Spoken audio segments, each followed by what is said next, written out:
Dr. Puig, good evening, sir. How are you, sir? I'm doing outstanding. Well, that makes two of us. Yes, sir. Incredible productive day today. Non-stop. Yeah. Good stuff. Moving the ball down the field, whatever you want to call it. There we go. Blocking and tackling, right, Mr. Baum?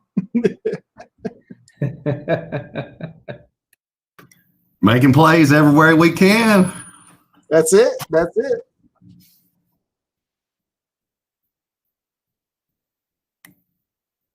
Trustee Rasco, in the interim, are you going to pull down your sixth string and break into some Bon Jovi or Def Leppard? I don't think so. Just a request. I don't know if we will subject the public to my caterwauling. I see a Strat back there. What else do you have? I've got a Les Paul, a Strat, and then an acoustic. What else does a man need? Well, he's not telling you, Mr. Baum, but he also has a banjo, so if you want to join him. Nice. I'll bring my bajo sexto and my rinquinto.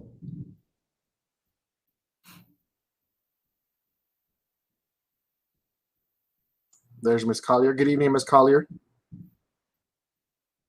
I've been sitting here waiting, and then for some reason I started reading an article, and I'm like, oh my goodness, I hope they haven't started. Hey, that's what a PIO does, right? Yes. You gotta be in the know. Mr. Doucette, good evening, sir. How's everybody? We're hanging in there. We were just talking about blocking and tackling and making plays and moving the ball down the field. Well, I got a couple of pictures that I shared with Dr. Puig today. I'm sure he'll talk about that tonight. Yes, sir. Yes, sir. Looking forward to it. Looks like we're about 3 minutes away from coming to order here. Just waiting on Mr. Flores to join.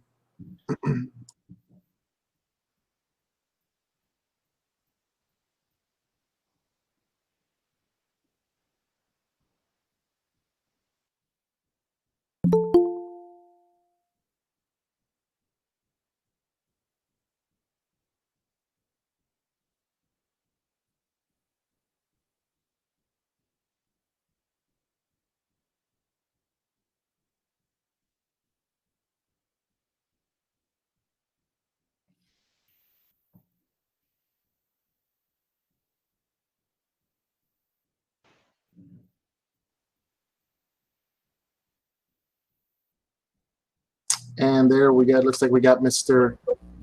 Flores there. Good evening, Mr. Flores.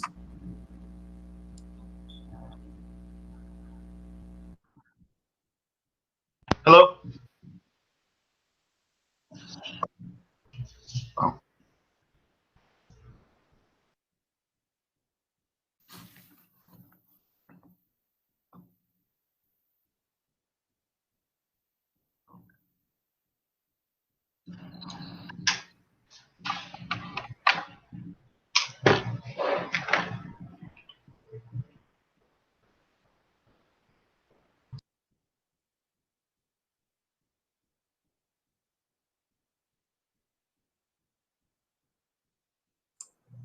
Okay. The special called meeting of the South San Antonio Independent School District Board of Trustees will now come to order. Today is Thursday, June 25th, 2020, and the time is 6 p.m. Michelle, if we can have a roll call, please. Ms. Stacy Alderete.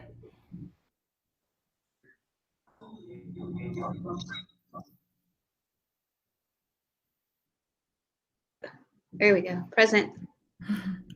Mr. Gilbert Rodriguez. Present. Ms. Connie Prado. Present. Ms. Shirley Ibarra Peña. You can scroll.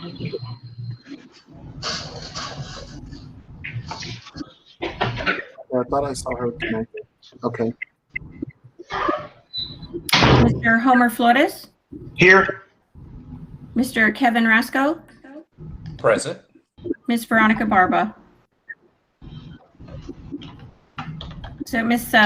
Ibarra Peña is not on the call or is not in the meeting. Is that correct? That's correct. Yes, ma'am. Thank you. Okay, before we move forward with the agenda, if I can just remind everyone, if you could be mindful of muting your mic until it's your turn to contribute to the meeting, that would be appreciated. If we can stand for the Pledge of Allegiance, our Texas pledge, prayer, and our call to action. I pledge allegiance to the flag of the United States of America and to the republic for which it stands, one nation, under God, indivisible, with liberty and justice for all. Texas pledge. Honor the Texas flag. I pledge allegiance to thee, Texas, one state, under God, one and indivisible. Please bow your head in prayer. Dear Heavenly Father, we come to you today asking for your blessing and help as we gather for this meeting. We pray for guidance in the matters at hand and ask that you show us how to conduct our work with the spirit of joy and enthusiasm. Give us the desire to find ways to excel in our decision making. We ask this in the name of the Lord Jesus Christ. Amen. Call to action. All students enjoy successful education experiences, empowering them to make decisions while enriching their lives in the future they create. Thank you, Ms. Collier. The first item on the agenda is citizens to be heard. Mr. Rasco. Thank you, Mr. Rodriguez. At this time, we do not have any citizens to be heard in our inboxes. Thank you, Mr. Rasco. The chair recognizing that there are no citizens to be heard, we will move to discussion and possible action. Item number 1, discussion and possible action to approve the 2020-2021 compensation plan. Dr. Puig. Thank you, Chairman Rodriguez and trustees. And tonight, as we discussed when I called you today, this is a discussion item primarily as we want to make sure we go through the budget committee to address this in more detail. But we have a great presentation tonight from Luz Cadena to walk us through the compensation plan, but more importantly, stress the point that if we are to continue to remain competitive and recruit and retain the best and brightest here in South San, we need to stay in front of the compensation plans. And so she's going to walk through what that means. And with that, Ms. Cadena, are you ready to rock and roll?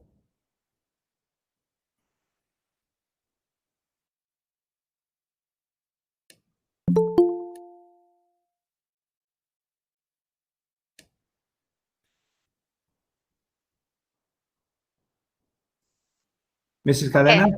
Yes. Now, I just had to unmute. Thank you. All right. Thank you so much. Good evening, everyone. Board President, board members, and Superintendent. Thank you for providing me this opportunity to just give you an overview of the pay maintenance review that we conducted. So we'll go ahead and get started. So just briefly, pay system objectives, pretty much we've talked about this. We want systems to be able to recruit quality employees for the district. That means having those competitive entry rates, having good placement processes to determine salaries for experienced new hires. And we definitely want to make sure that jobs are placed in the system based on the level of skill, effort, and responsibility of the job, and not necessarily on the incumbent, so that we are not overpaying or underpaying an individual for the level of work that they're doing.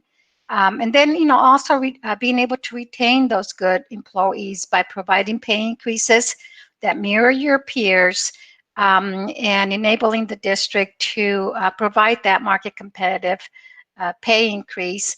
And then lastly, of course, controlling costs, working within the district's financial resources and the budget, and those pay increases being driven by your budget. So on to the next slide.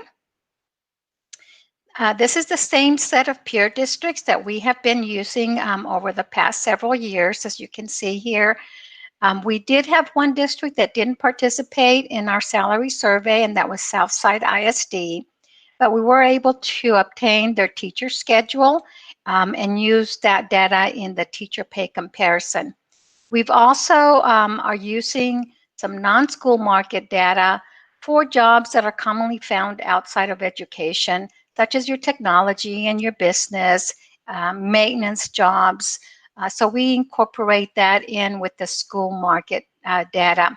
Then we shift to statewide market data of similar sized districts for those positions, director and above on the central administration group, for more of an apples to apples comparison, because we do have 3 rather large districts in the mix here.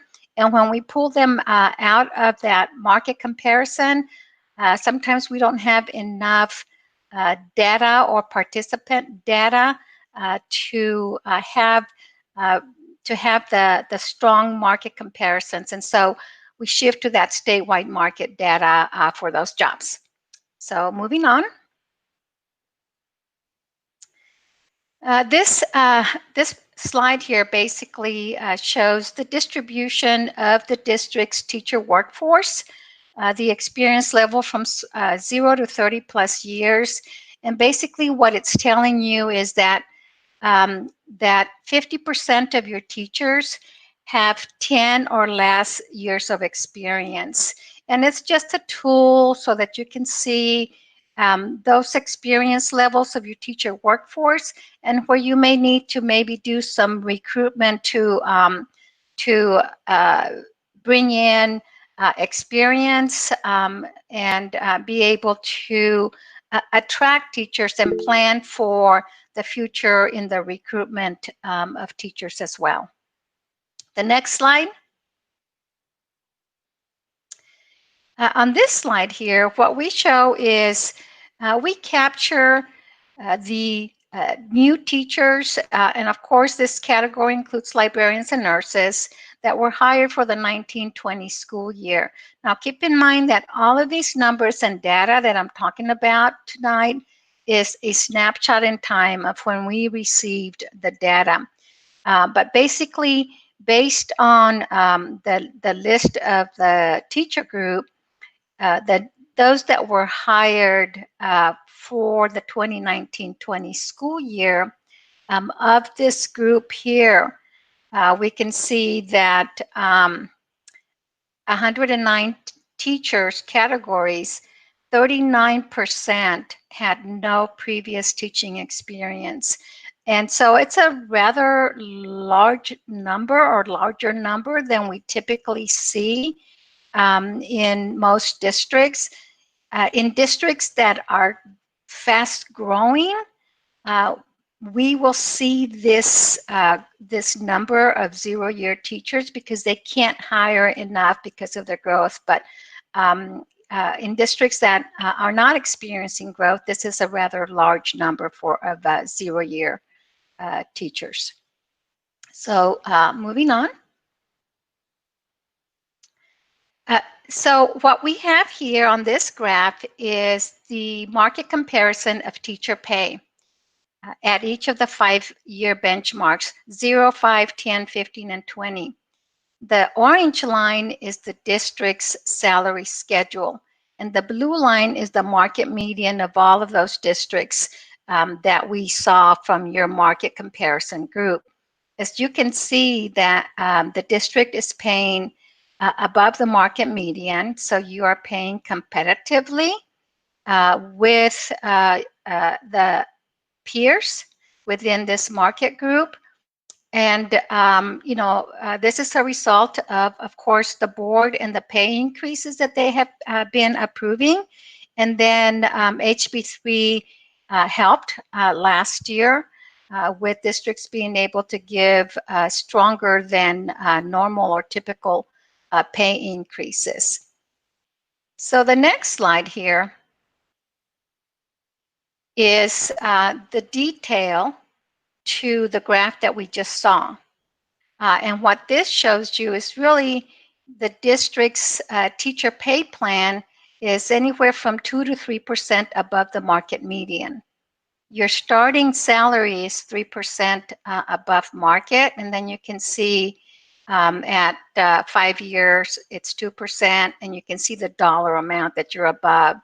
So you're, shy of the $1,000 mark at that 20-year mark, but you're, close to 1,000 and above as far as your market peers. And the average salary is 3% above market. This is really an improvement from last year of about 1 to 2 percentage points in comparison to where you were when we did the analysis last year. The next slide. So we also look at the teaching area stipends and how you compare with the peers. And again, we continue to look at the median stipends being paid.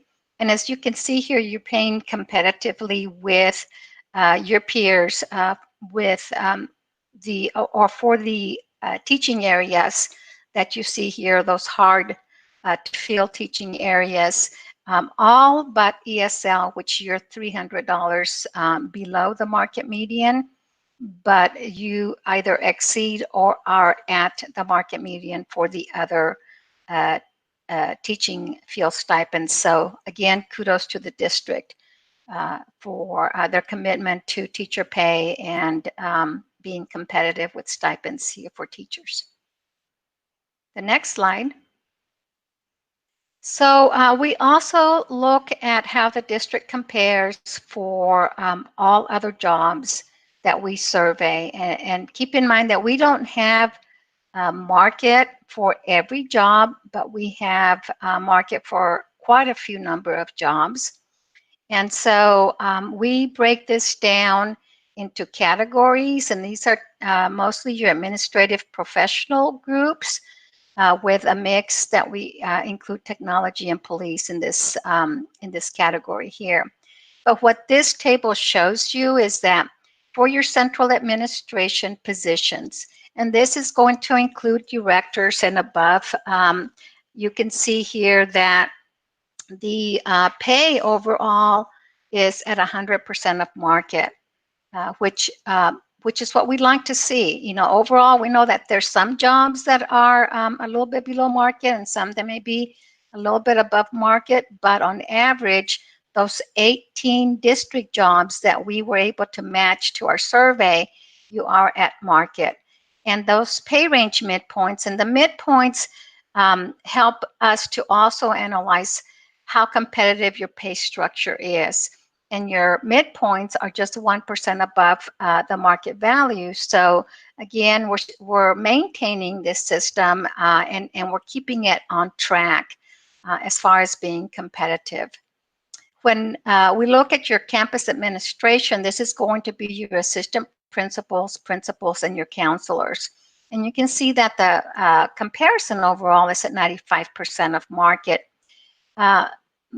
The below market comparison is partially driven by the comparison of the assistant principal at the elementary and the middle school, because those positions at the district work 9 days less, almost 2 weeks less than the market. And so that does drive that comparison a little bit on an annualized basis. Now, on a daily rate basis, that comparison improves. You can see that the midpoint is at 100%, and that was 9 jobs that we were able to match to market. The professional category, in this category, we're talking about instructional coaches, facilitators, your special ed positions such as SLP and LSSP, and accountants. And for this group, it's 1% above market. Overall, there's 15 positions, district jobs that we were able to match to market surveys, to our market survey jobs, and then you are 1% above the midpoint or above market for your midpoints for this group. Technology overall is at 91%. We're talking about 7 positions in this group, and these are your network and system administrators, your computer technicians, your technology director, and the category of this group. The midpoints are aligned to market at 100% of market there, and the number of jobs that we were able to match was 7. Then you have your police, and this group is the least competitive of this grouping here at 89% of market comparison. And so when I say at 89% of market, that's saying that overall they're 11% below market, with market being at 100%. And then those midpoint values at 96%.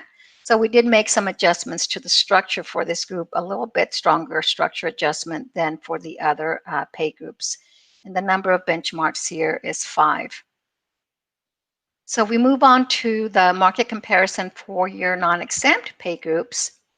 And we see here that your clerical support, and your clerical support consists of clerks and secretaries and your accounts payable and your payroll. There's 20 of those jobs that we were able to match, and we incorporate non-school market with the school market for these comparisons here. You can see that they're 5% above market on average. Those midpoints are still fairly competitive at 5% above on average. The minimums. And so when we move to the non-exempt, we start the market comparison for the minimums, how competitive your minimums are to your market peers. Because for hourly employees, that starting rate is very important. It's very critical when they are looking for accepting a job or moving on to a position. And again, 20 positions that we were able to match to our survey jobs. On the instructional support, these are your instructional aides. You're at 97% of market. The midpoint is 1% above. And you can see that the minimums are at 95% of market. The number of benchmarks are 4 in this group. Then for your auxiliary, we have the pay overall at 98% of market. Those midpoints are at 100%, and then the minimums are at 97%, with 21 district jobs that we were able to match to our survey jobs. So this gives you an idea of the categories, the different categories, and how they compare to market as a group overall. I will remind you that when we do the market analysis, aside from teachers, because teachers, we want the comparison to be fairly close to market, and when we set teacher pay, we want to maintain that position pretty close to that 100% of market.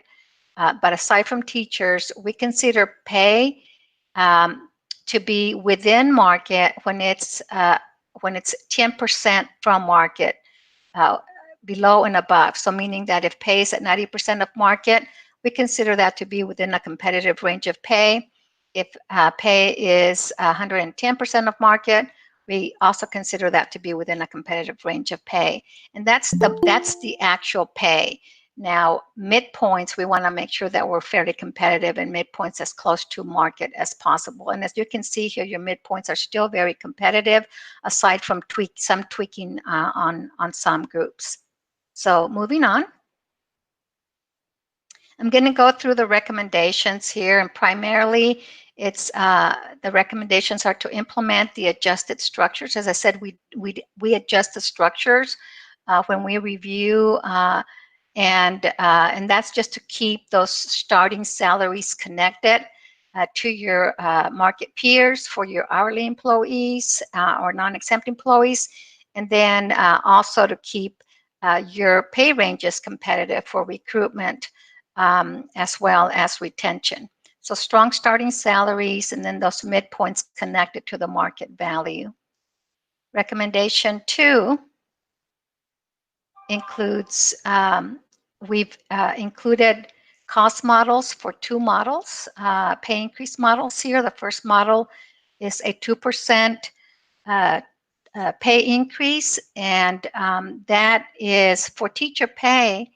That is a $55,300 starting teacher salary and a $1,150 pay increase for all continuing teachers. That's what the 2% looks like for teachers. And then, of course, for all of the other job groups, it would be 2% off of the adjusted pay range midpoints. Model 1 is a lot more conservative. It's a 1%. The starting teacher pay would be $54,750 for this group, and the pay increase would equate to $600 for all your continuing teachers. Now, we do have to provide additional adjustments at year 6, 17, and 25, because the $600 is less than what the experience or step difference is. And so to ensure that the proposed schedule is the same or higher than your current schedule, we did have to add a few adjustments at those years. And then again, just as a reminder, the pay increases for teachers, we calculate that by using the market median salary in your peer group and multiplying it by the general pay increase percentage. And then for your all other pay groups, it's the pay range midpoint that we use to calculate that general pay increase depending on the percentage. Next recommendation, please. The recommendation 3 is basically if the 2% or the 1%, whichever model that that the board will consider, if that's not enough to ensure that an employee's pay is above the minimum, then there is an additional adjustment to ensure that an employee's pay is no less than 1% above the minimums. So we just ensure that everybody's not paid below the minimum. Then for those employees that are paid below 90% of market, we do some targeted adjustments of an additional 1% to that range midpoint so that we can move their pay a little bit. It's not taking them to 90% of market, it's just giving them one additional percentage point off of their range midpoint.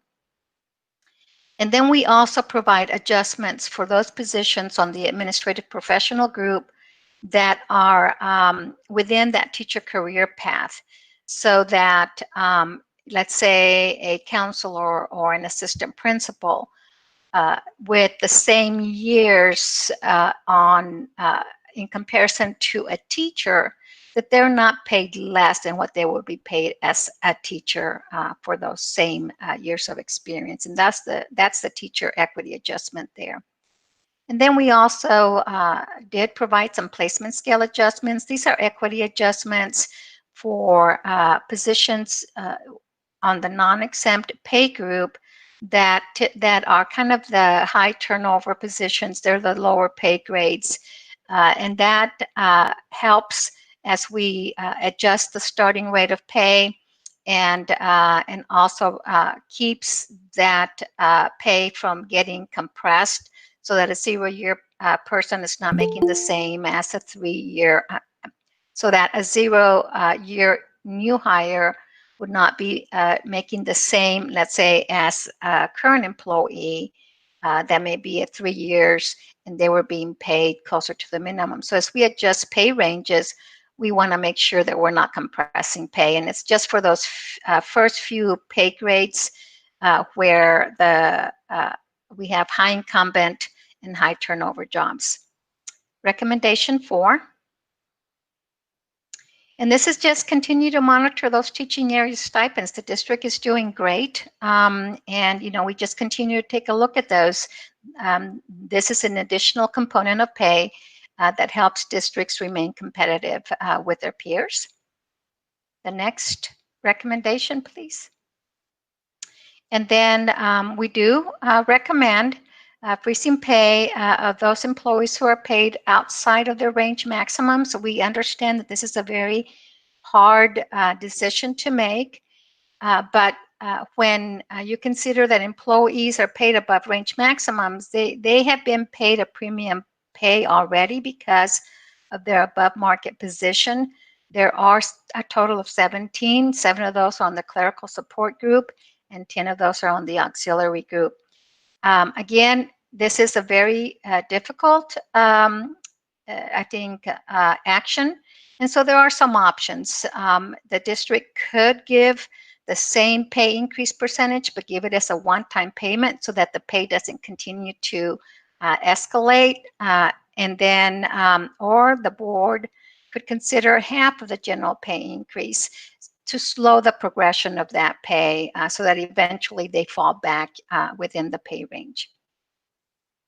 And then I think we can go on to the cost models here. Perfect. So we have model 1, and that's the 2% general pay increase. And as you can see here, as a total for the general pay increase, the cost is over $1.2 million. That's a 2.1% increase to the current payroll cost. And then we have those additional adjustments that I mentioned earlier for each category, whether it's adjustments to the minimum, whether it was adjustments for those that were paid below 90% of market, or the teacher equity adjustments on the administrative professionals, or those placement scale adjustments. And we're talking about $130,435 in that category, for a total cost of a little over $1.4 million for that Model 2. This is a 2.3% increase to your current payroll cost. And then if we move on to Model 2, this is a much more conservative model with the 1% general pay increase. And in this one, the total cost is $857,729. And that concludes my presentation. Are there any questions? Thank you very much for your presentation, Ms. Cadena. At this time, board members, are there any questions?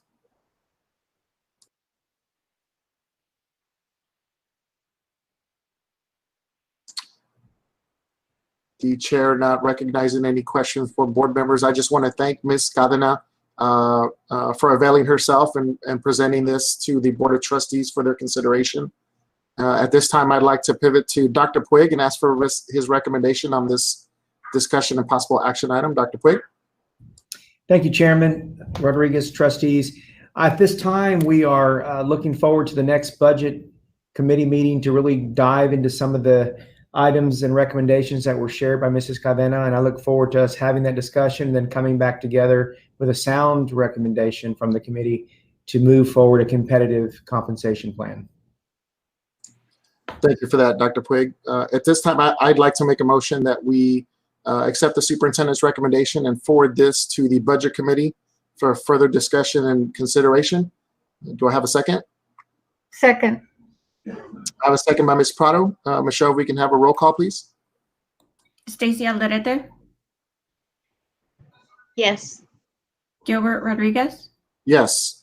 Connie Prado, Yes. Homer Flores, Yes. Evan Rasco, Yes. Veronica Barba. Yes. Motion carries. Thank you, Michelle. The next item on the agenda is the discussion and possible action to approve BBB local. Dr. Puig.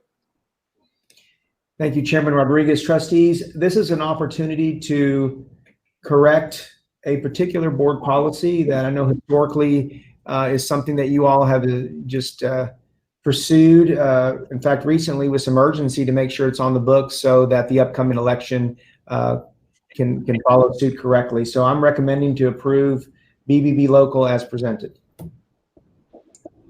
Thank you, Dr. Puig. At this time, the chair will entertain a motion and then we will have discussion.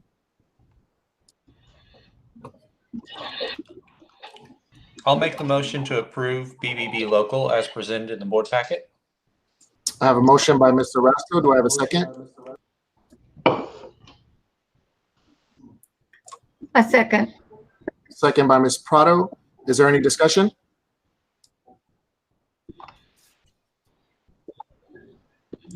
No discussion. I have a question.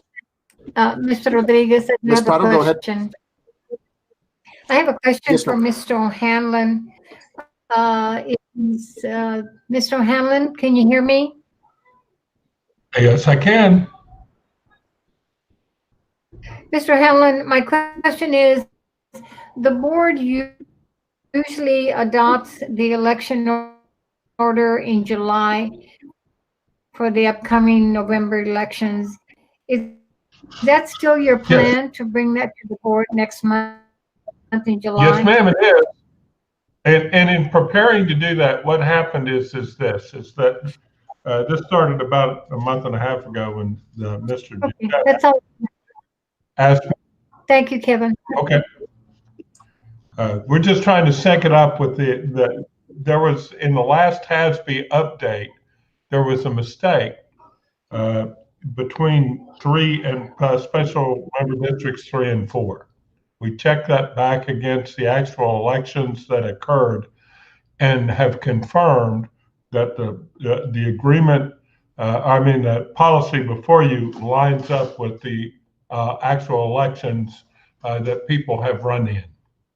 So this is correct, and it's consistent with the 2018 election order. The mistake came in the last TASB time that TASB updated BBB local. There was some clerical error, and the board adopted it. We did not do that draft.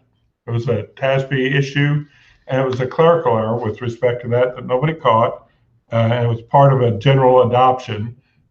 In update 110, nobody caught it. Now we're syncing it up to the actual practice. So this does not change the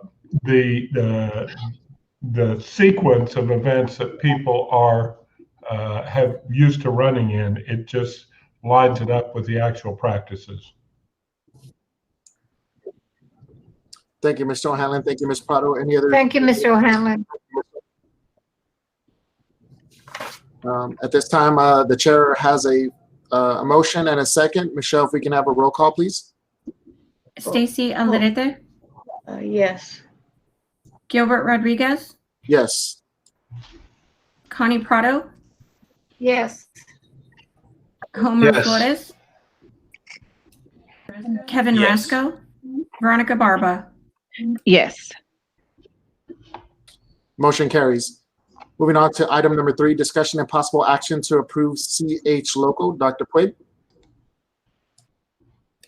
Thank you, Chairman Rodriguez, trustees. CH Local, we are respectfully requesting and recommending that the purchasing authority threshold be elevated to what is standard, $50,000.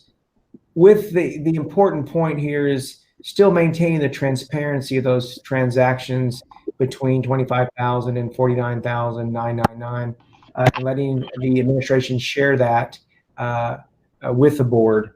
But again, just in an effort to maintain that transparency. And so we'd like to recommend CH Local as presented. Thank you, Dr. Puig. At this time, the chair will entertain a motion on this item. Motion to approve? I have a motion by Ms. Alderete. Do I have a second? I second. I have a second by Ms. Barba. Michelle, if we can have a roll call, please. Mr. Rodriguez, may I make a comment? I'm sorry. Yes, Ms. Prado. Any discussion? Ms. Prado, you're recognized. Thank you. Dr. Puig and I had spoke on this one item, and we were both in agreement since it has changed considerably from 25 to 50,000, that there should be some kind of report, and that is what he's proposing to the board. I would like to recommend that maybe a report given once a month, and maybe in the weekly superintendent's report at the end of the month. That should suffice, which will include any single budgeted purchase of goods or services between $25,000 to $49,999. Thank you, Dr. Puig. Yes, ma'am. Thank you, Ms. Prado. Just for clarification, was that just a recommendation, or are you asking to amend the motion here?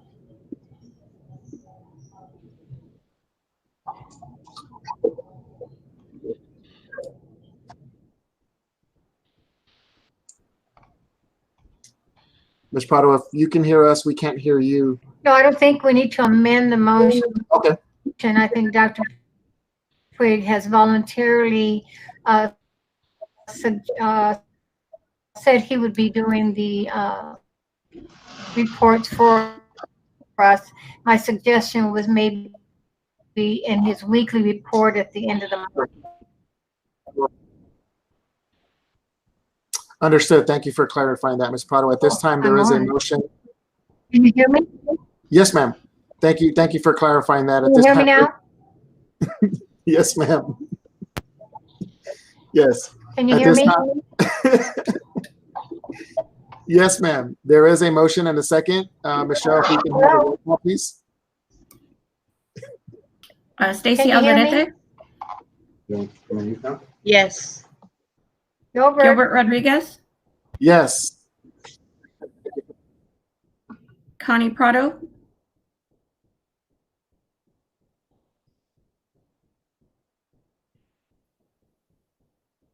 Mrs. Prado,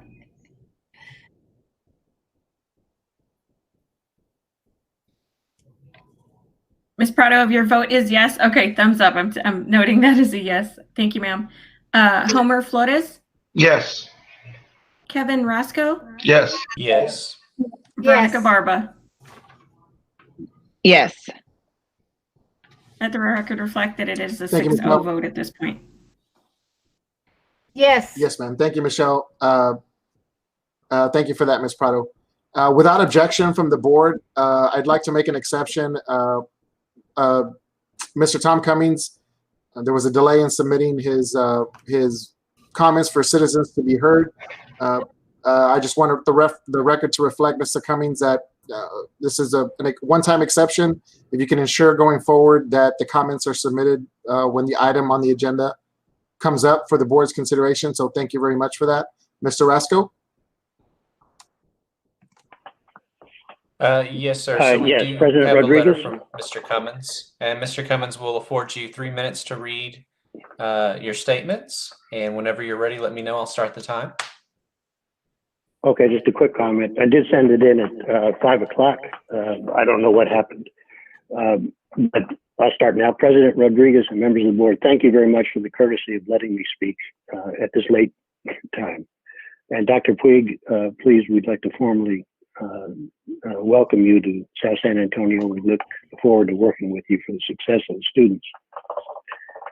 In the May consultation committee meeting with the administration, South San AFT presented our request for a 3% pay raise for all employees. While useful information is provided by looking at similar or peer districts regarding pay, as South San has traditionally done, those are not the districts with which we should be compared. We are in competition really with Northside, Northeast, and San Antonio because that's where the bulk of the jobs are in Bexar County. It is also not a question of a graph line of comparison with other of these peer districts that should guide us in determining pay, but rather we should ask the question, are we attracting and retaining quality teachers and support personnel? And a strong emphasis should be placed on retaining our teachers. Their experience is invaluable, and the district has already made a large investment in them through professional development, learning the curriculum, etc. Why risk their leaving? Is a 3% raise possible? As we pointed out before, there are several sources, money left over from this school year, a fund balance with over $7 million in excess, federal and state money, which should arrive due to COVID-19, and finally, the huge amount of money to be gained by recruiting back charter school students at an estimated $7,000 per student of recaptured money. And that has the added benefit of providing the students with a quality education superior to that of a charter school. There must be a charter school student recruitment effort. Despite the pandemic, this increase is possible and should be approved. Teachers and support personnel have met the challenge of the 2019-20 school year and will be ready to meet the 2020-21 school year. South San must recruit and retain the best teachers. Regarding paraprofessional classified personnel, again, retention of our employees should be the goal. Let's ensure a stable workforce in South San by providing a pay level which retains our excellent teachers and support personnel. You have met the challenge of saving our neighborhood schools and keeping communities together. Please focus on keeping the excellent employees we have at our schools and in the various departments that serve our schools. Thank you very much. Thank you, Mr. Cummings. And Mr. Rodriguez, that is all of the citizens to be heard. Thank you very much, Mr. Rasco, and thank you very much, Mr. Cummings. Moving on to the next item on the agenda, presentation and reports. Item number 1, zero-based budget update. Dr. Puig.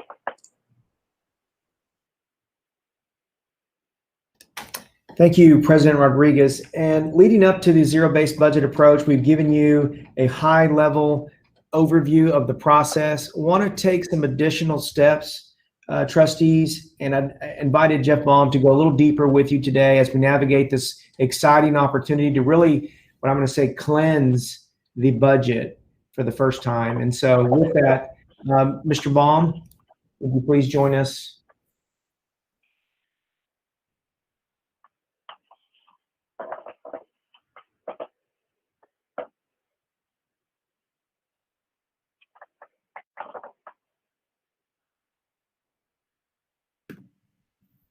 Yes, okay, I believe you can hear me now.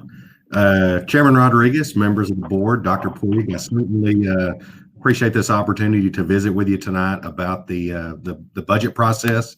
As Dr. Puig mentioned, we had just given you a little cursory look at what the really the concept was. So I wanted to go into what the actual process would look like.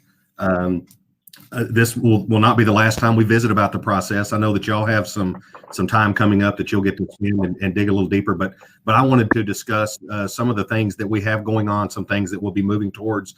But my commitment, certainly our commitment, is that we will have the absolute best budget possible in place, and we will ensure that that is in place before on or before the August 31st deadline. So a great budget is on the way, but there remains a tremendous amount of work to do. So just a little bit about what the objectives are, what we were trying to accomplish in putting this budget together.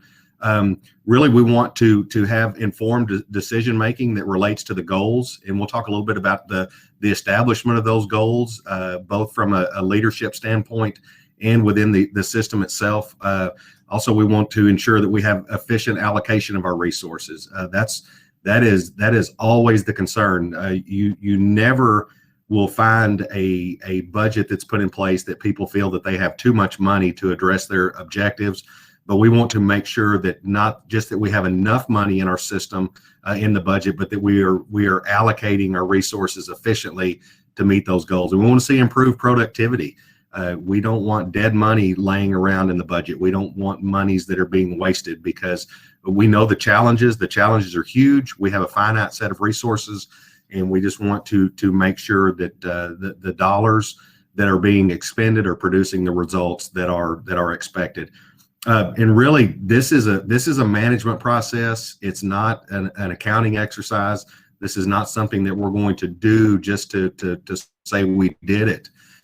We absolutely believe that we can find efficiencies. We can find the dollars necessary to address the priorities that are established. What does the process look like? I had a conversation with my son earlier, and I mentioned the process, and he said I sounded like Joel Embiid. That was Mr. Rodriguez. I know you'll know about the process of the 76ers rebuilding the organization. But the process that we will go through as we are developing this budget, priorities will drive the allocation of resources. And I'll talk a little bit more about each of these as we go along, but I just want to summarize them to begin. We have somewhat of a blank budget that will start with zeros. We know that we have although we don't have a compensation plan adopted as of yet, we know that our staffing is in place, and we are 99% of the way there on staffing. There will be some continued moves, but we'll talk more about that. The departments, it is their responsibility to determine their core services. What is it that each department or each campus exists for? That is their core services, and we'll ensure that we flesh those out, and that each department is understanding of the absolute bare bones minimum that they can provide to the system. and what it will cost to provide those core services. And then we'll scaffold on top of those services. The finance department will provide departments and campuses with the cost drivers. They obviously need to know the items that they're responsible for. So we'll ensure that they have those pieces and they can build those into their budget. A lot of times a campus will just go through a process, and it will be something that they have done year after year, and not fully understanding the cost of that, and they may not be getting the benefit out of it, and that's for their determination. They're going to be responsible for providing the cost benefit data on that in their decision packets. Speaking of decision packages, the departments will build their decision packages. We'll talk a little bit about what those packages look like as we move along this evening. It's finance's responsibility to estimate what the available resources are, and we know that our resources are student driven. Our resources are generated by students and their attendance. That's no secret to anybody involved in this process, and we will speak to that a little bit in a little bit more detail as well. And then at the end of all this, we'll take our available resources and allocate those to the decision packages. So priorities drive the allocation of resources. We have to know what our priorities are. What are our priorities as a district? The board certainly has their vision. They certainly have their mission, and we need to scaffold or build our resources around those priorities. And we need to ask with each and every expenditure, do these expenditures support our goals? Do they support our vision? Is this going to help us achieve what we are trying to accomplish? When I was a very young man in the military, I set a goal for myself. I actually had three things that were the biggest goal in my life as a 19-year-old. I wanted to make an A in my college algebra class. I wanted to get under 200 pounds, and I wanted to dunk a basketball. And the decisions that I made daily, I always asked, did they support those goals? So we as a district, we need to know what our goals are. We need to ensure that our actions support those goals. And if our actions and expenditures are not supporting our goals, then we need to look at those, and not just look at them, but change those. So priorities and the establishment of those priorities will drive the allocation of our resources. As I mentioned earlier, blank budget will start from zero. That is the whole concept of zero-based budgeting. Obviously, as we progress through the year and work towards the next budget cycle, we will establish a decision-making process to determine staff ratios and things of that nature. But as I said earlier, our staffing is 99% in place. So we're not truly starting from zero, but certainly we're starting from zero with all of our non-staff related expenditures. So again, zero-based budgeting. Departments and campuses, they determine their core services. What are core services? Well, it's what they must do in order to meet their responsibilities to our students, okay? And so each campus, each department, they participate in an improvement planning process. For campuses, it's the SIP. For the district, it's the DIP, the District Improvement Plan, or the Campus Improvement Plan. But in there, we need to identify what our core services are and what the cost of those core services are. I speak often of Maslow's hierarchy of needs, and Maslow's hierarchy of needs is basically a pyramid. And the first level of the pyramid is our very basic needs in life: food, shelter, safety, things of those nature. Those are core services that we absolutely cannot do without.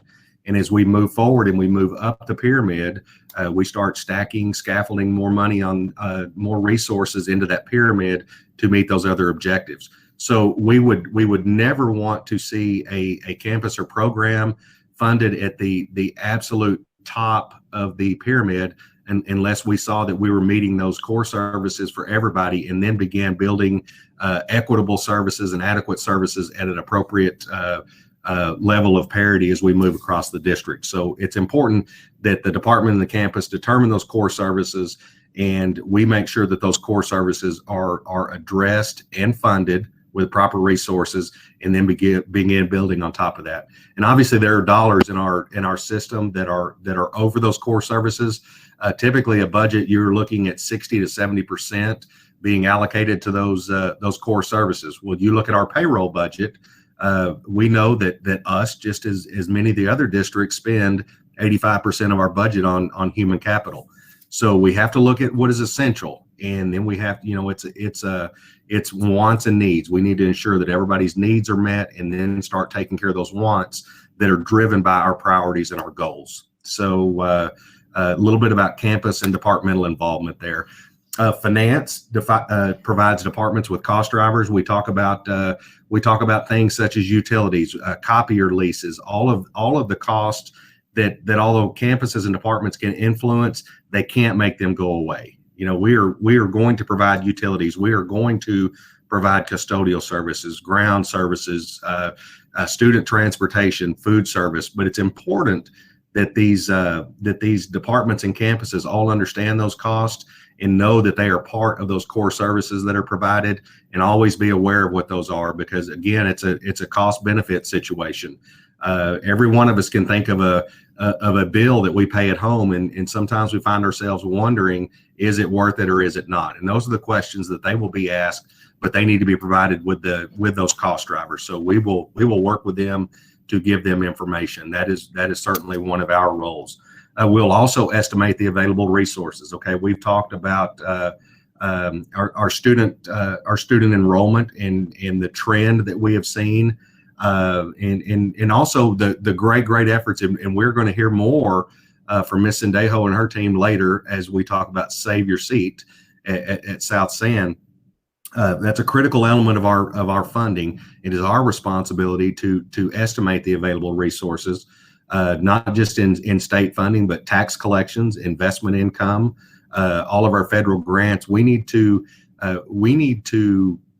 come forward with a complete and accurate estimate. I've said before, we are never going to estimate down to the penny as to what's going to occur. We can go back afterwards and calculate once it becomes history and tell you what it is down to the penny. But from an estimate standpoint, there are so many factors that go into that. Probably never before have there been as many factors as we are dealing with right now as we try to estimate those resources. But it does us no good. It does us no good to come in with this super conservative effort. And at the end of the year, if we've got all this money left over, it would be easy to say, hey, look what we did. We came up with all this money that we didn't say we were going to have in the first place. But what happens when you do that is there are many priorities that go unmet during the year, and we have got to maximize the use of our resources. We've got to have our dollars in the absolute best place to educate our kids. And as far as fund balance goes, it's simple. The board determines the level of comfort that they have with the amount of fund balance that's needed, and everything else is on the table from a meeting the needs standpoint. We don't need a lot of resources sitting around when we've got unmet needs, and unmet needs can come in lots of forms, but we all understand, we all know why we're here. And then the available resources, once we go through the decision package process and the prioritization of all of the needs of everybody within the system, we take those available resources and then we allocate those to the decision packages. And if there are additional dollars after all of the basic needs have been met and the mid-level needs have been met, then we look at what we want to do with it next. But I know it has been a priority this board for many years standing to adopt a balanced budget, and it's super critical as we move forward that we know exactly which resources are going to be available and that we address all of the priorities through the decision package process. This is kind of a big picture look of what we will expect, and it kind of identifies some roles and responsibilities. But as I mentioned earlier, we have to know what the mission is. We have to know what the goals are, and that's the Board of Trustees and the superintendent. Tone comes from the top. The priorities are set and in place, and yes, we do wrap other priorities around those. But where is this ship going? What are we trying to accomplish? Big picture as the South San Antonio ISD. So identification of mission and goals, and then determine responsibilities in this process. I say top level administration. There are lots of people that are involved in determining those responsibilities, as well as setting budget timelines and responses. I first visited with this board. I believe it was the first time I visited with you guys was in February, and we set forth a budget calendar. And one of the caveats that we talked about in terms of setting that budget calendar on the table was that these are the things that happen in a perfect world. This is the timing.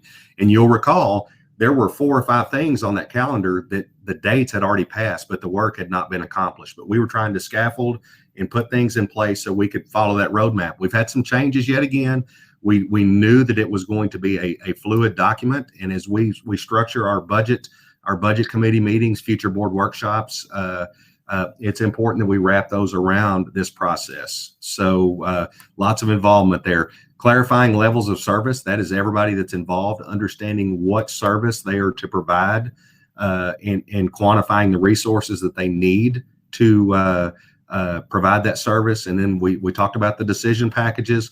And so all levels are responsible for the preparation of those. And then all levels are responsible for rating and ranking. And there is not one single point of control in this process. It's got to be everybody coming to the table and everybody discussing this, and all heads coming together in unison saying these are our priorities, and this is how we are ranking these, and then we'll ask the board to make the funding decisions as we go forward. So that is all that I have from you from a presentation standpoint.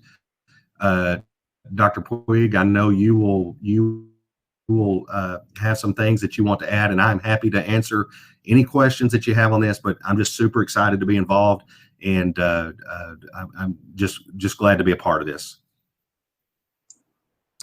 Thank you, Mr. Baum, certainly for that presentation. Board members, are there any questions at this time for Mr. Baum? Mr. Flores, yes, sir. Yes, Mr. Baum, thank you very much for that presentation. I just have one question and a comment, but one of the questions was, did you dunk it or not? Mr. Flores, I'm so glad you asked that question, because I will tell you I absolutely did, but I did not dunk it until I was 24. So it took me 5 years, but I didn't quit trying. All right. Well, I just want to say that just last week I tried to dunk it. I can't dunk anymore. Well, I want to say that this presentation dunked it. Thank you. All right.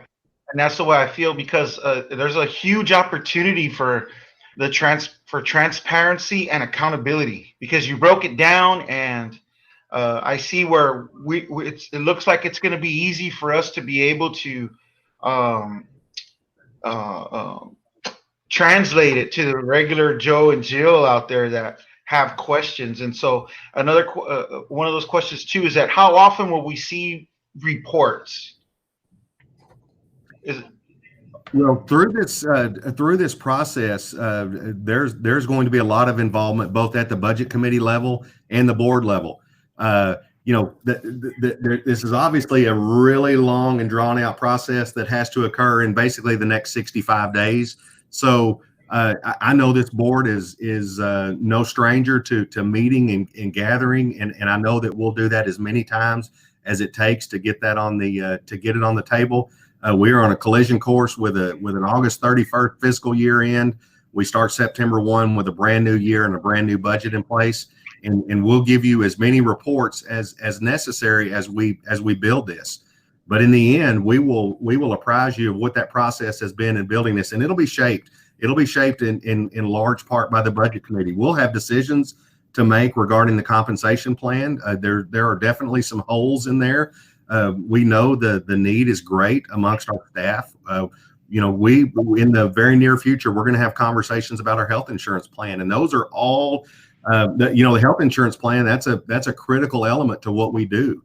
And so we'll gather that information and lay it on the table. There will be some decision points with respect to that, but we are going to get to spend a lot of time just like this over the coming 2 months. Right, Mr. Rodriguez? I appreciate it. I just wanted to thank you because I just see again the opportunity, a grand opportunity for the transparency and accountability, and maybe what some board members had been used to, which was, hey, hiding and not being so, open about this is what it's about. And so, no, thank you for that presentation. Thank you, Mr. Flores. Thank you, Mr. Flores. Ms. Alderete? Mr. Baum, thank you. And it's very important to me. I know I've mentioned it several times before that when the community's out there, we get explained to, we get it broken down to, but it's important to me that the community understands, because at the end of the day, that's who's paying the tax dollars, that's whose children that are in our schools.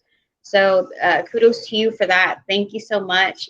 And you can dunk it. I'm not even like halfway, maybe like a quarter. Maybe you guys can use like a trampoline for me. But thank you for the presentation. It's pretty neat to see all of this openness and to see the transparency that's coming. So thank you. Thank you, Ms. Alderete. Thank you, Ms. Alderete. Ms. Prado? Yes, thank you, Mr. Rodriguez. Mr. Baum, thank you for your presentation. I do have a question. I don't know if you're aware, San Antonio ISD has adopted their budget, and their budget was based on, I think, 87% of their enrollment. As of the June 19th, based on the Skyward report that we get weekly, June 19th, we were at 65% enrollment. Do you feel that based on those numbers, we can come up with a budget? Oh, we not only can we come up with a budget, we have to come up with a budget, and we will. And Dr. Puig and Ms. Sendejo and I had a lengthy conversation. I guess it was 2 mornings ago, one of those 7:15 early in the morning conversations. But I was appreciative of the 3 different perspectives, and then obviously there's a lot of input from our staffs in trying to decide what our enrollment is going to look like. We are facing challenges. And we faced challenges last year, and that was pre-COVID. And we know COVID has some considerations, but we're doing some great things to bring the students back to this district, and we're not going to rest until that's done. We want to be the shining star of the city, and we're not going to quit until that happens. And we will be conservative in our estimates. I promise you that. San Antonio ISD has their reasons for estimating their enrollment as they have. One thing about them, they had to do it for July 1, and we have until September 1, honestly. And so the numbers that we've talked about, when I first started visiting with this board about enrollment, I was showing that we were trending down, and we anticipated being down about 400 students. I don't feel that way today, and I may not feel that way tomorrow. I may go back the other direction. But it's important that there be a method to what we are trying to do, that there be rationale. And I'm not pride-filled such that I want it to be right because I just want to be right. I want it to be right so we can estimate the proper amount of resources and have it in place for our kids. And so it can't just be me saying, this is the gospel, this is how many kids we're going to have. There are a lot of efforts going on that are going to contribute to that. And once we do adopt the budget, there's no way, it's never happened in the history of mankind that somebody estimated and they hit it on the head. There's just no way. We may be under, we may be over. It's just like income taxes. People love great big refunds at the end of the year.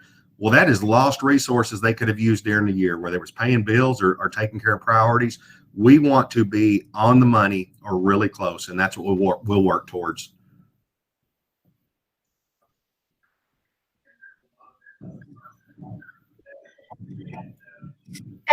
Thank you, Mr. Baum, and welcome to the South San family.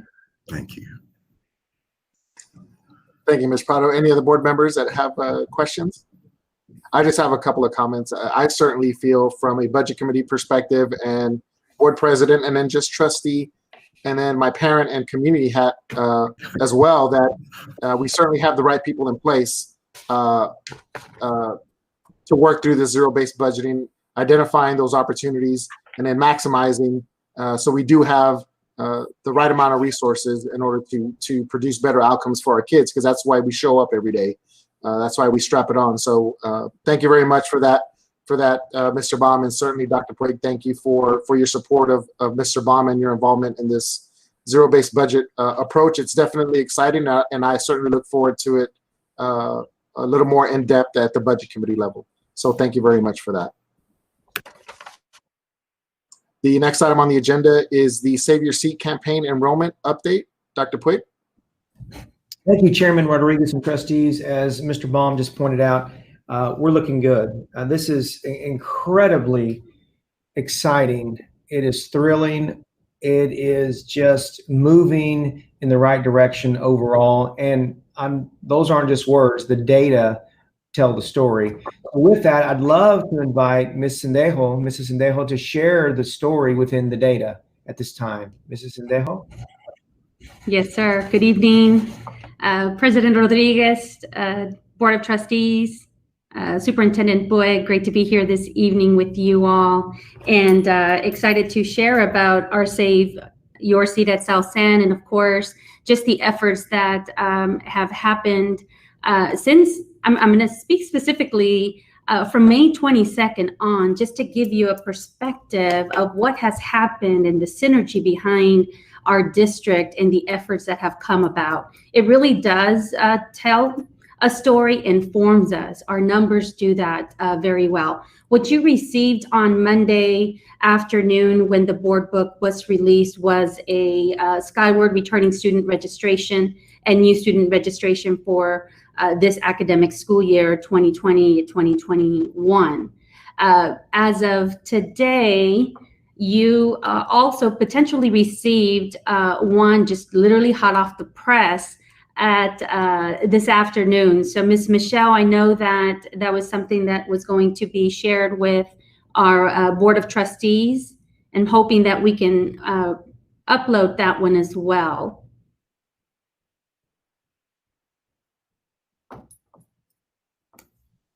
And as we transition there, you'll be able to see the current document or view the current document that you have before you, because you've had time to process this one.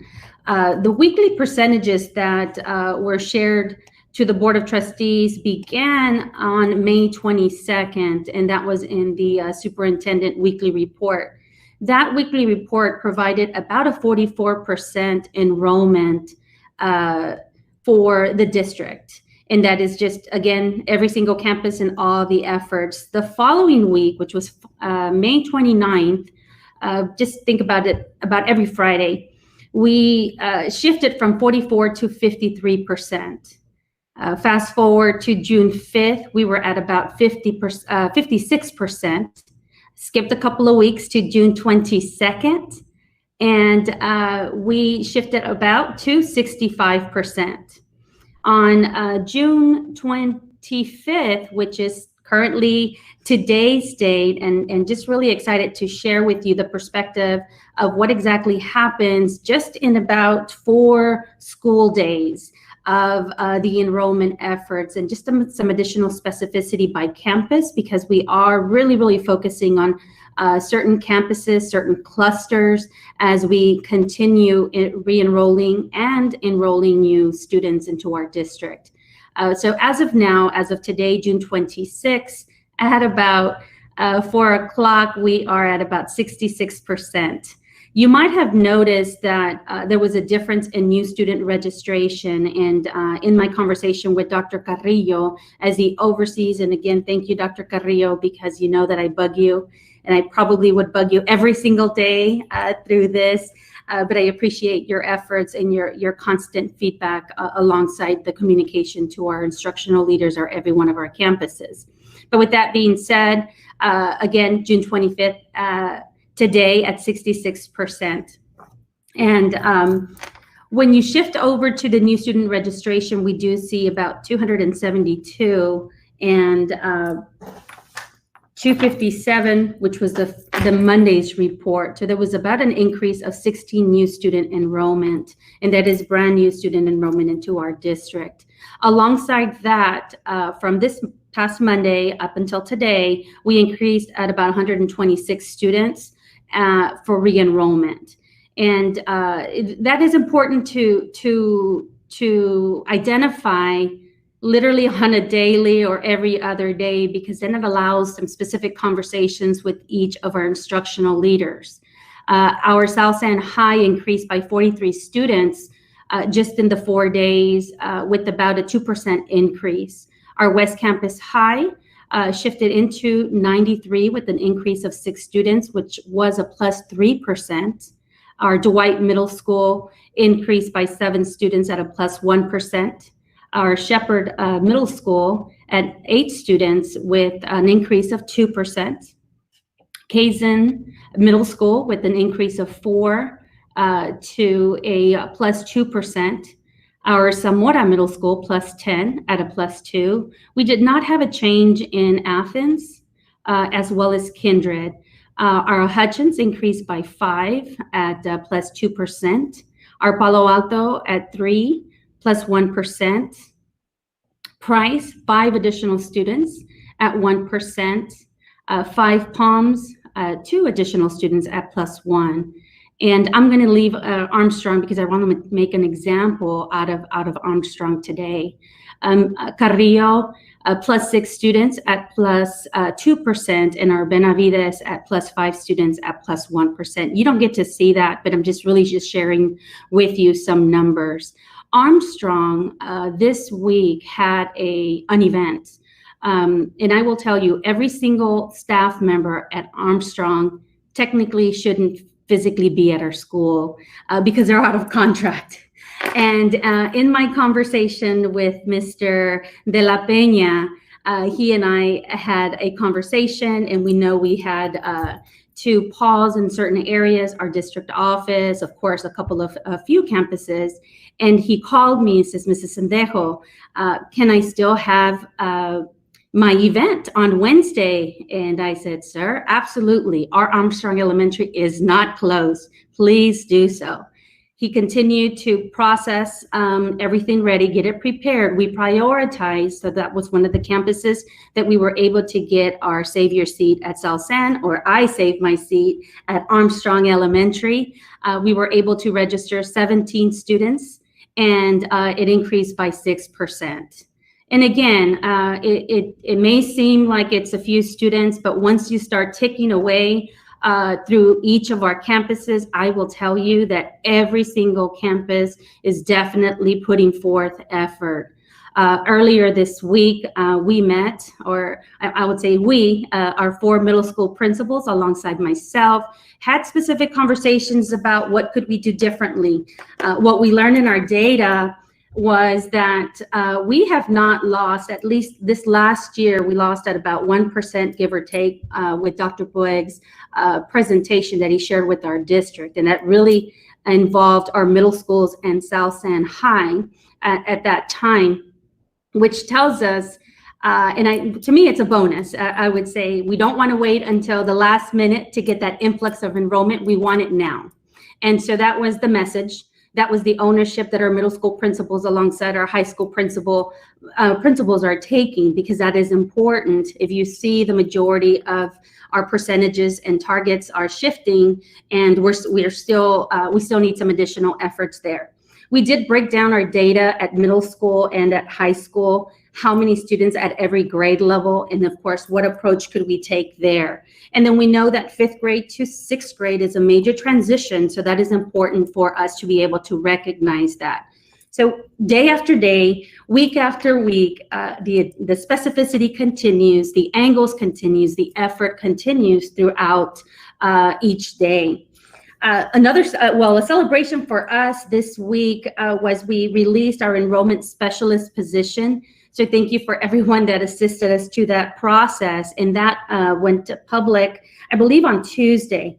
The goal for the enrollment specialist position is to recruit a team at about 25 individuals, whether it be internal staff that's currently employed, because we have some great staff that typically assist us through the year already, that has been assisting us through the year. In addition to that, we really want our community to become the voice of Save Your Seat and why it's important to validate all the great things, all the great initiatives, the future vision of our district, and what better way to get that word out than from our own community. So we again strategize some specific individuals. We're hoping that we'll be able to welcome into this team alongside some internal staff to assist us with this. And these are just additional in the pocket is what I call them, opportunities that we will continue to strive for to increase week after week. I do want to highlight a couple of organizations and just really events that we're really thinking of, and we've had the opportunity to begin strategically partnering. One in particular is our Normal Pony League. For those of you that are not familiar with the Normal Pony League, Mr. Luis Reina is the president, and our very own Coach Brian Garcia supports his father. I call them Mr. Reina and then Coach Reina just to get them separate there. But we had a meeting with them, and I will tell you the opportunity to sit with two individuals that have walked the hallways of our schools and to speak about the passion to our district and the ownership of bringing our students back and keeping and retaining our students. They have been extremely helpful. They are willing to support and do everything possible. And I will tell you, on Monday is the very first day of games at Normal Pony League. So we're excited, and we are setting camp out there as well, because I learned that we have 2-year-olds playing at the Normal League, and we have 3-year-olds, and we have 4-year-olds. It's just music to our ears. Pre-K 4, as we know, and thank you to our Board of Trustees, we are enrolling all Pre-K 4 within our community. So we want to welcome as many 4-year-olds into our district. And the 3s are the bonus. We do have our Head Start program, and we do still have some seats available there. So again, we're getting to the point where we are having to strategize specifically, targeting, calling, ensuring that our principals and the teams that are making up these events and drive-throughs are really, really purposely working towards the communication and just the importance of this academic school year. Gosh, there's been so much going on within our district to ensure that we do keep and then bring back. Alongside that, we have had the opportunity to run, we ran it already, but run the withdrawal list for this past academic school year for 1920.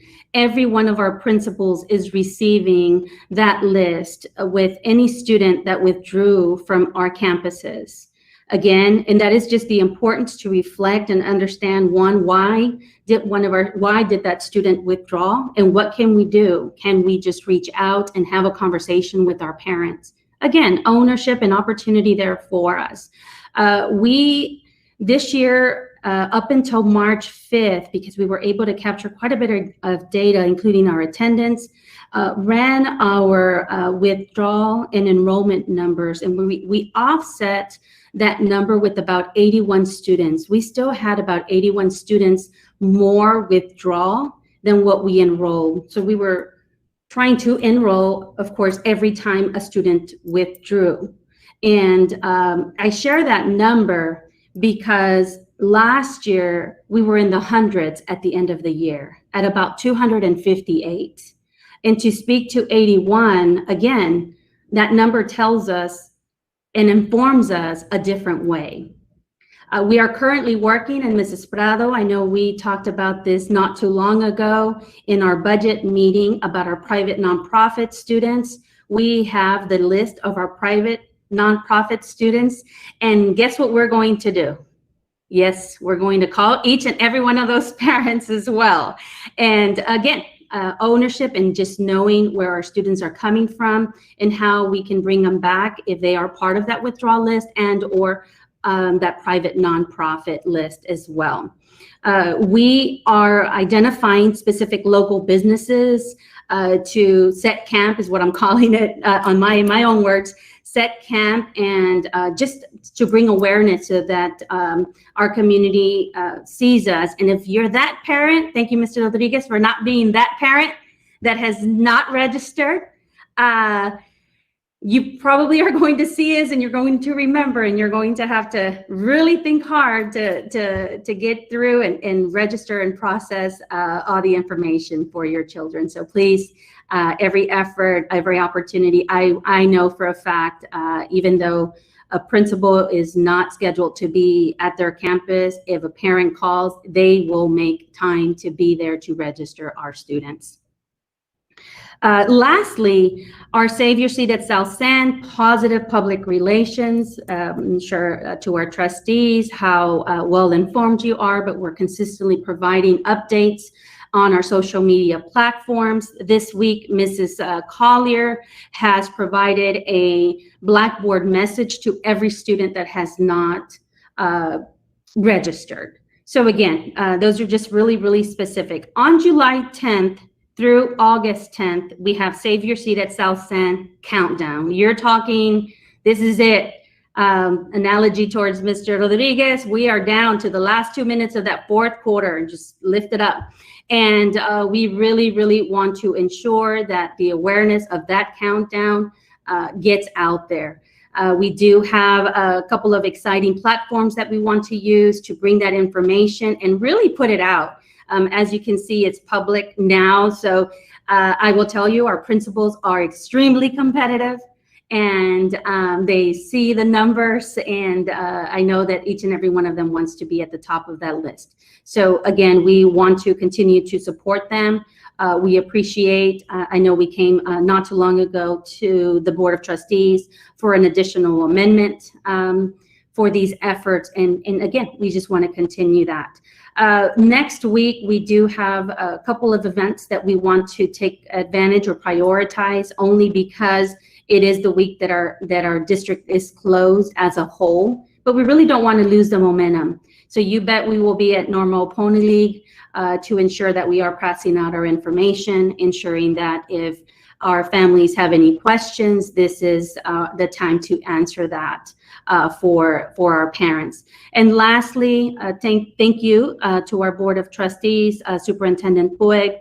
We know that our Pre-K 4SA MOU partnership, it has been approved. We do have a number of students that we are going to be dually enrolling with Pre-K 4SA. So again, that additional increase for us is welcome, and certainly appreciate that, and just the opportunity to share with our community that it is in the best interest of our students and just positive learning outcomes, and to maximize on any dollars and resources that we can utilize in our classroom for this coming year.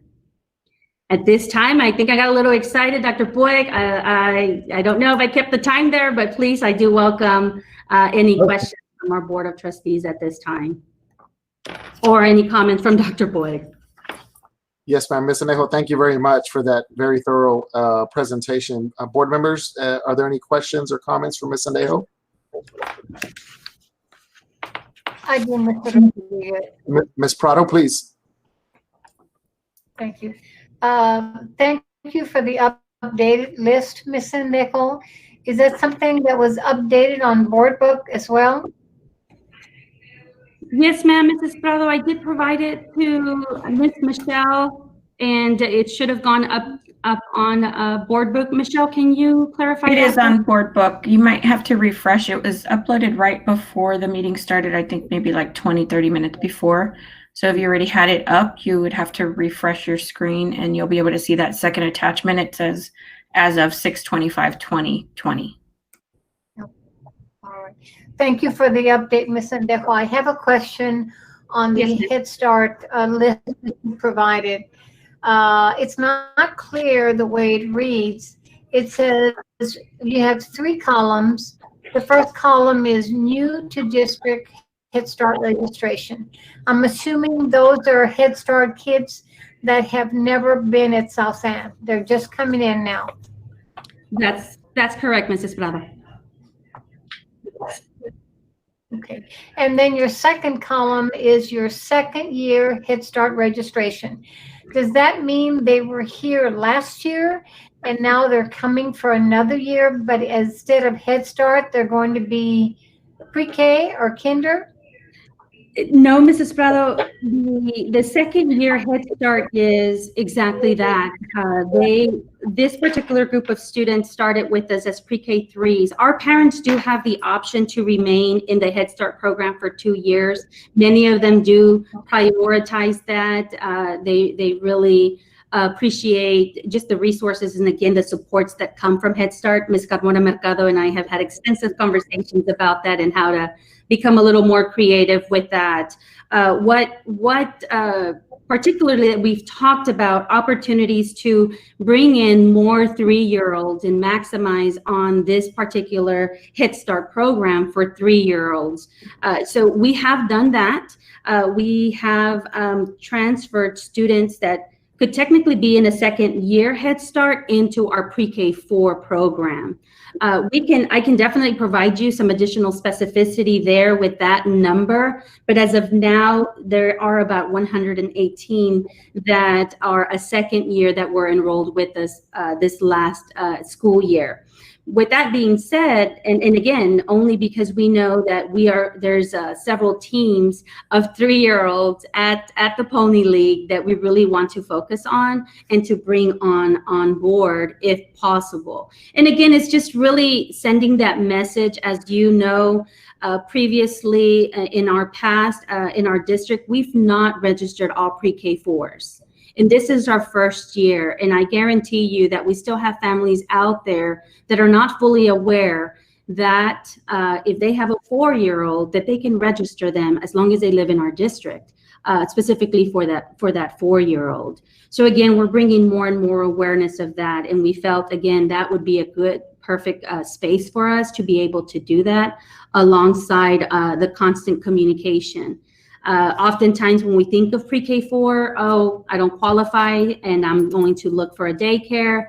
And we really need to change that communication or just the understanding that's out there or just misunderstanding or a misinformation of pre-K 4. So Mrs. Prado, if and when we exceed the number of 3-year-olds, we will consider moving some of our second year Head Starts as an option if that is where we need to go. We have done that already. I will tell you, Ms. Carmona Mercado has strategized that already with the team. You probably have seen them with out there with school buses as well. Again, just taking the ownership, and these are departments, just full level departments assisting our principals to communicate and connect with our families, especially now that we are limited with some of the face-to-face and in-person opportunity. I hope that helps a bit. Thank you. Yes, it has. One more question. Is that why there's a difference between the 144 that are new to the district and the 118 that are second year? So the 26, the difference of 26, are those the 26 that are now have gone from a Head Start to pre-K? Yes, ma'am. And I can provide you specific numbers in that. And as we have those that communication with parents, we're able to do that. So yes, it is. What you will also see, Mrs. Prado, at the top of the document, Mr. Lalaman has it, but the 5th column where it says new student pre-K and Head Start, that's where you see the breakdown of just total enrollment there. And so we are mindful because when we think of 266, of course, we're speaking to half ADA. So that is important to also to keep track. And that's why we go ahead and share it this way. The other is just really the grade level split. So you'll see some additional sets of data that you have access to view now specifically to each of our campuses. And again, it's just really taking our data, delving a little deeper, and again, kudos to Dr. Carrillo as he continues to assist me with that. Okay, thank you. And just one more comment regarding the enrollment. Kudos to Athens. They've done really, really well in registering their kids. I think they're at 90, what is it, 93? Yeah, 93%. So those kiddos want to come back. It's obvious. Kudos to Athens. They've done a really good job. We continue, I think the concern that the board has and continues to have is the making those three campuses, which is Athens, Kazan, and West Campus, viable campuses with the enrollment numbers. As we can see, there's still a lot to be done at West Campus and also at Kazan. So I truly believe that the enrollment, the lack of the enrollment, of course, was because of the board policy not being enforced. There's a reason that first year failed, but there should be no reason for us to fail this second year. We must have viable campus at these three campuses. And I was referencing your June 12th report. This updated report is a little better, and I thank you. Are you telling me that the 400 new registrations that you spoke to, those are in this numbers that we're seeing now?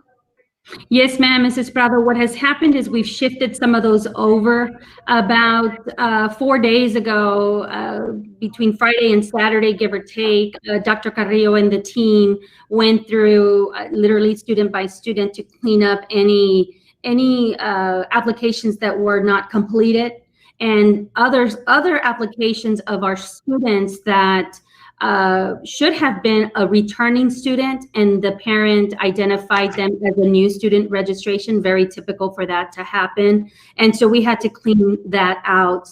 And over, let's say, the percentage did not change. We just had to put them really in the right place on that end. So that's why you see that. I do want to just counter to what you mentioned, or add to what you mentioned about Athens, because yes, 93%, almost every single one of our students, and I have no doubt that we'll reach that 100% there. We have 6 additional new student registration there. So the conversation with Mr. Carranza is really a little different, because now it's Mr. Carranza, where are we going and what are we doing to continue growing our numbers there? So again, every leader, instructional leader ensures that they are looking at their data.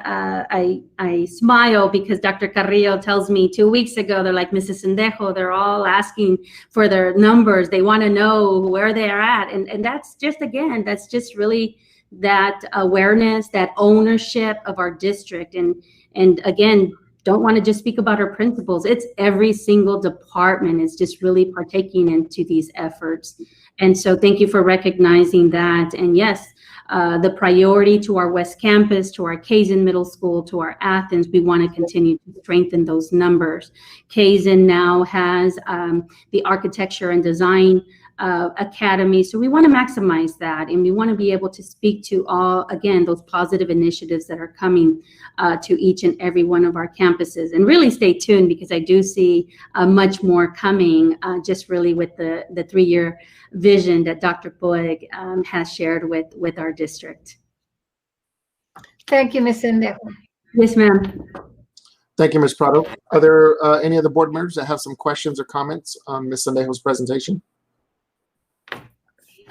I just have a couple comments. Ms. Sendejo, I certainly appreciate your enthusiasm and your efforts, and certainly your initiative in continuing to drive the Save Your Seats at South San, and Dr. Puig for coming in, joining our family, our team, and continuing to support you in that aspect. So I think that certainly the enrollment specialists, when those get up to speed and we're just going to our reach is going to just extend out further in those efforts to increase the enrollment. Like Mr. Baum says, that's what drives our revenue and the resources that we have available for our kids. So I appreciate the enthusiasm. I appreciate the hard work that you've done to this point. You and the entire team, like you said, all the instructional leaders and everybody that's continuing to push forward, because certainly without preparing, you're preparing to fail. So I'm a firm believer that you need to do everything that you can to be competitive, show up on game day, and then if you've done all the work and you feel that you've exercised every possible means to be prepared, then we'll live with the results, right? What we won't live with is a lackadaisical approach and our desire to just be complacent. I'm pleasantly pleased that we are moving away from that. So thank you very much for driving that initiative. I think I'm in agreement with you. I think at the end of the day, we're going to be competitive. So and that's exciting. I think that's what we all want for our school district. So thank you very much for that.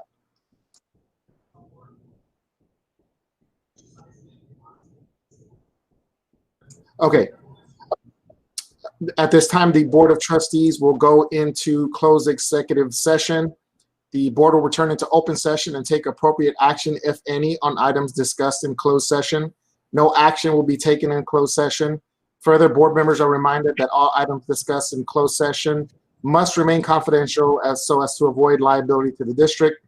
The board will consider and discuss the following items pursuant to Texas Open Meetings Act, Texas Government Code 551.071, 551.072, 551.074, 551.076, 551.082, and 551.0821.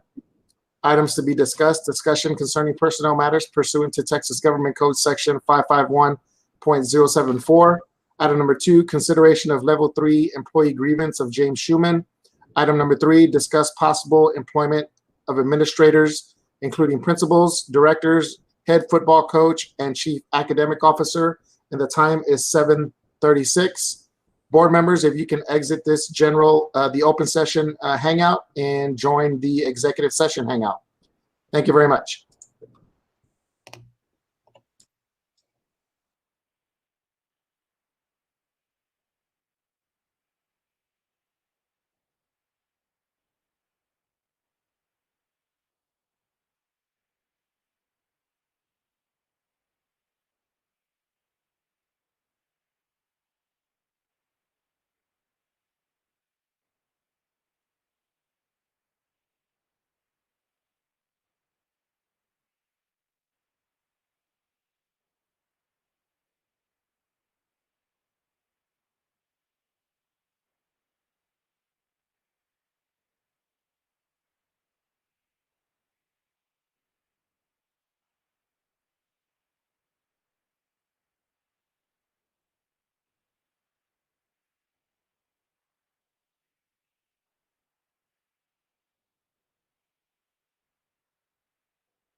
We will give everyone about another minute or two here to get joined back on.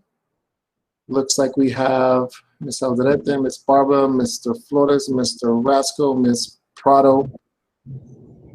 So we got the board members back. We'll wait for Dr. Puig. So let's give the staff here about another minute. And then we'll come back to order into open.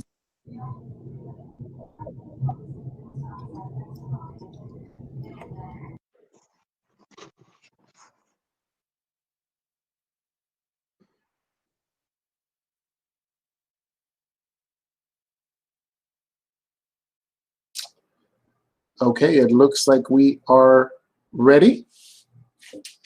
The Board of Trustees will now reconvene back into open session. The time is 9:58 p.m. Board members, without objection, I'd like to propose a change of order here on the discussion and possible action. We will move item number 2 up to number 1. So we'll just swap those two without objection. Hearing none, we will move on to discussion and possible action. Discussion and possible board action concerning level 3 employee grievance of James Schuman. At this time, the board will entertain a motion. Mr. President, I'd like to make a motion. Ms. Alderete? I motion that we move to adopt the findings and the conclusions recommended by the Administration Council and move to deny the grievance of James Schuman. I have a motion by Ms. Alderete. Do I have a second? I second. Second by Ms. Barba. Michelle, if I can have a roll call, please.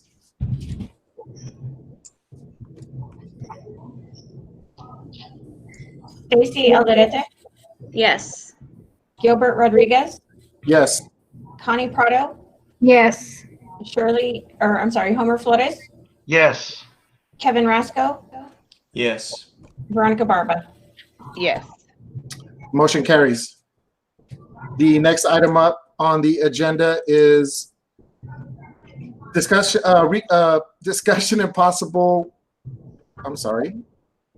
discussion possible employment of administrators, including principals, directors, head football coach, and chief academic officer. At this time, I would like to make a motion, and very exciting for me to partake in this motion. But first, we had some conversations and we've come to this point here.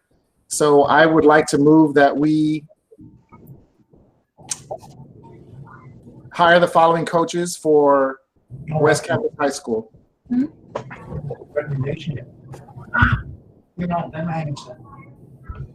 Head football coach, Leandro Gonzalez. Head boys basketball coach, Casey Garcia.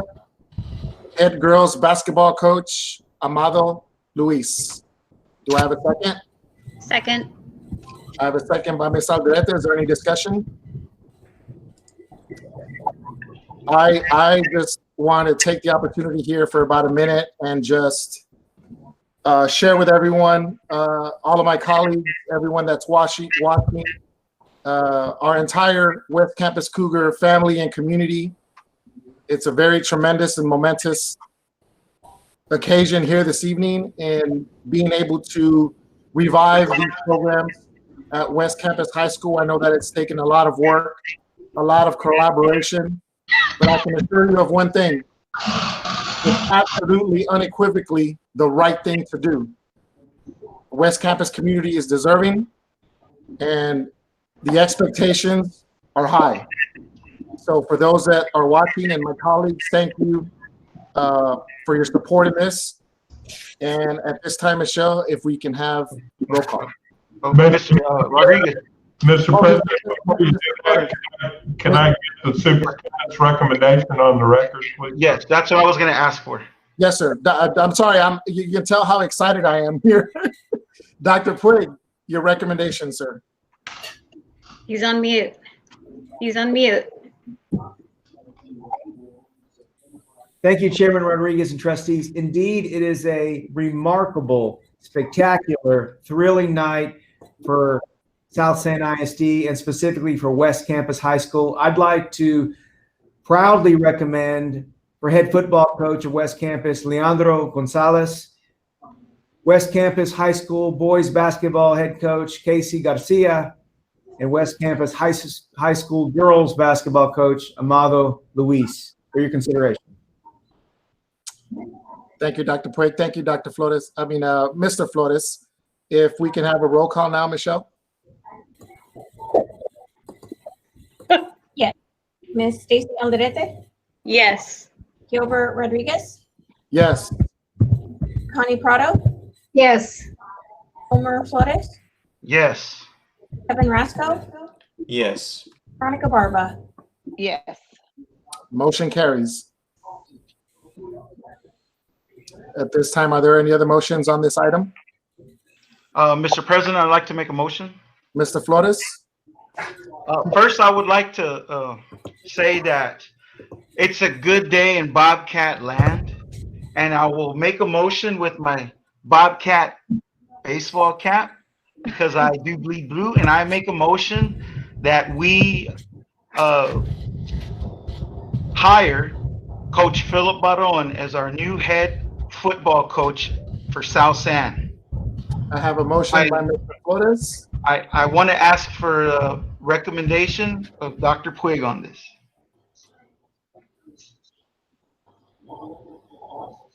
You're on mute again, Dr. Puig.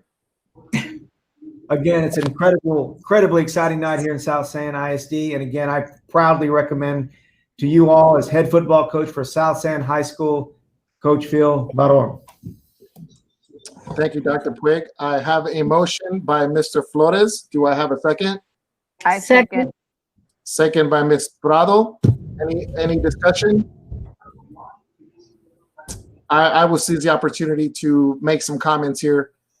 It's no secret that my heart is half red and my heart is half blue. My two oldest kids graduated from South San High School, and I will always and forever support my Bobcats in any way, shape, or form.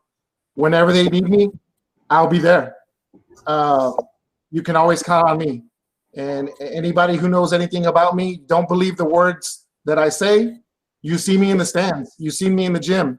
You see me on the road trip. You see me in the visitor stands at the visitor stadium. And I'll always be there. Always. At this time, Michelle, if we can have a roll call. Stacy Alderete, Yes. Gilbert Rodriguez, Yes. Connie Prado, Yes. Homer Flores, Yes. Kevin Rasco, Yes. Veronica Barba. Yes. Motion carries. Before we adjourn, I see that we have Coach Baron in attendance. And without objection, I'd like to afford him the opportunity to say some words to my colleagues and to the community. Mr. Baron?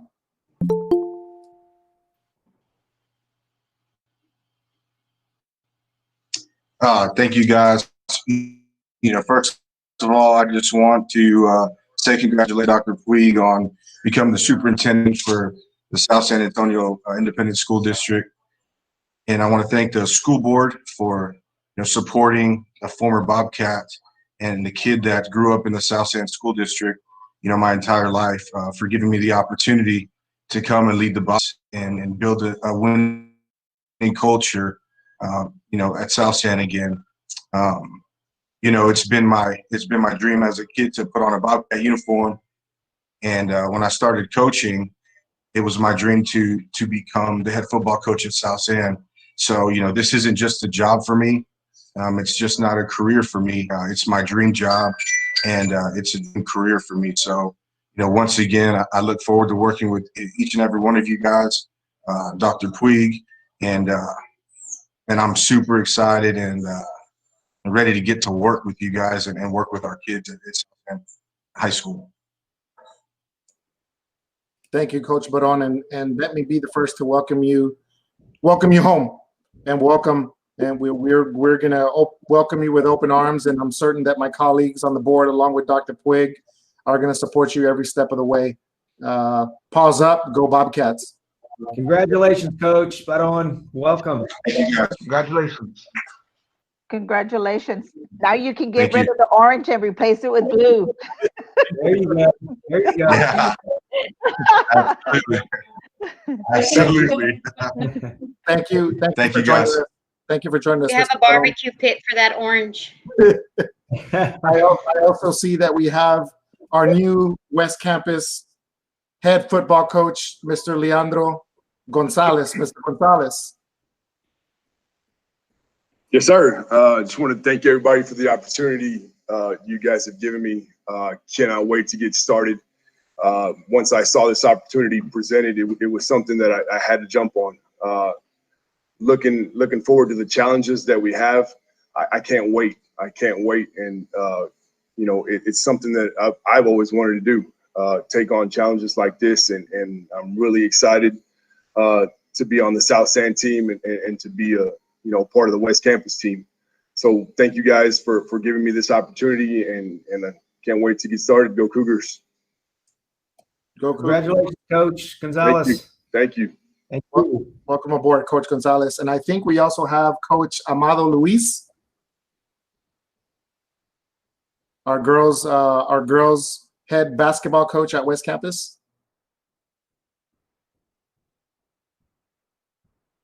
He might not be there. No, he might not be prepared to make some comments. But, well, thank you, everyone, for their participation this evening.